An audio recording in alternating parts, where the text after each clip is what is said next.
ยบรรยากาศสดๆอันนี้มาเที่ยวบ้านมายามบ้าน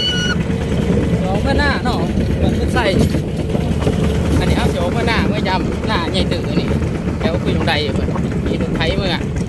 เนี่ยกับถาดเอ้ยถาดเอ้ยนี่นี่ไม่มามันน่ะนี่มาอีกตัวหนึ่งมาน่ะผูกคออย่างเนี้ย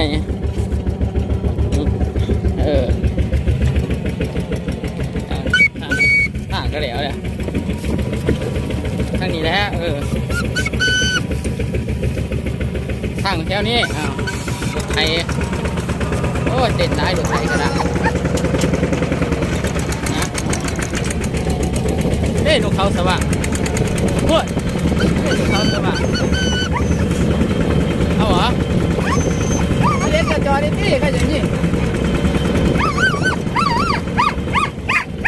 ห้องเลยโอ้ย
เป็นบุ๊กทางหวานเท่าแนวนี้แล้วแนววัดแดงวัดวนแนวนี้แล้วค่ะทางดินนะโอ้ยเอาข้างยังไปว่าไรหรอกต้นไม้อย่างเดียวเด็ดเว้ยมาไม่ยาก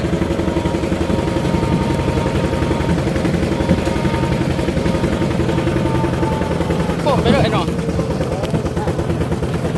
อยากไม่อยากเนาะทางเนาะไก่สีแหงเลยไปเลยเอาไปเลย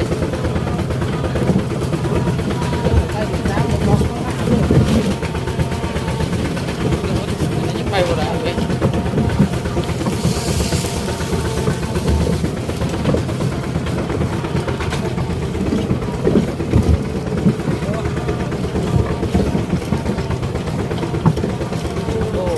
เนี่ยถึงกับคักเนาะไปเที่ยวตลอดเนาะว่าน้ำตกน้ำน้ำตก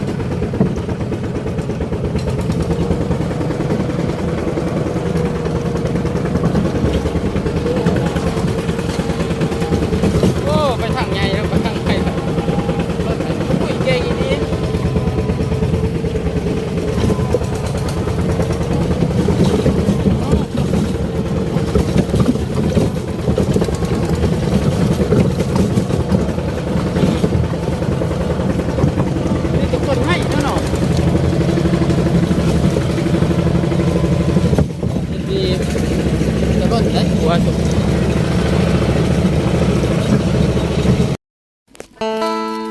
ยำหน้าในใหญ่ตึกเขาเบิ่งหนังเป็นโอ้งามร้าย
ก็มี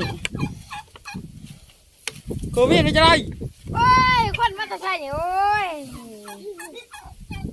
คนผู้คนตาย โอ้ไก่กระถ่วงกันเอ้ยเฮ็ดขมเอาก็ได้ นั่นก็ เมาใครกินข้าวเมาเวิร์ดที่เนี่ย อืม มันตัวขาวมันสีข้นระยะนะ โอ้เห็นบ่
หล่อเบิ่งธรรมศาสตร์เอานกยิงหนูตามเคยเงินใหญ่เต๋อจ้ะไปทางนี้เนาะ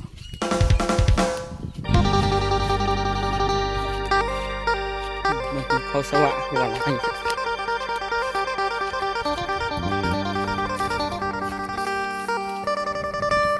กบกันเทียนกบมังยุ่งตัวนี้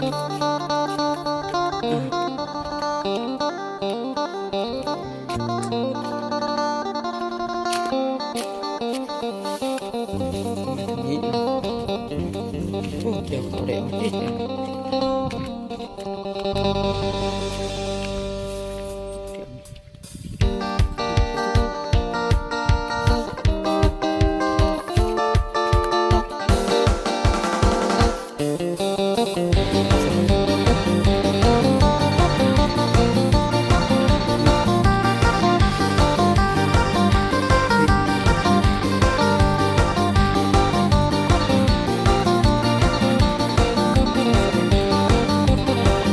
เสียงเวท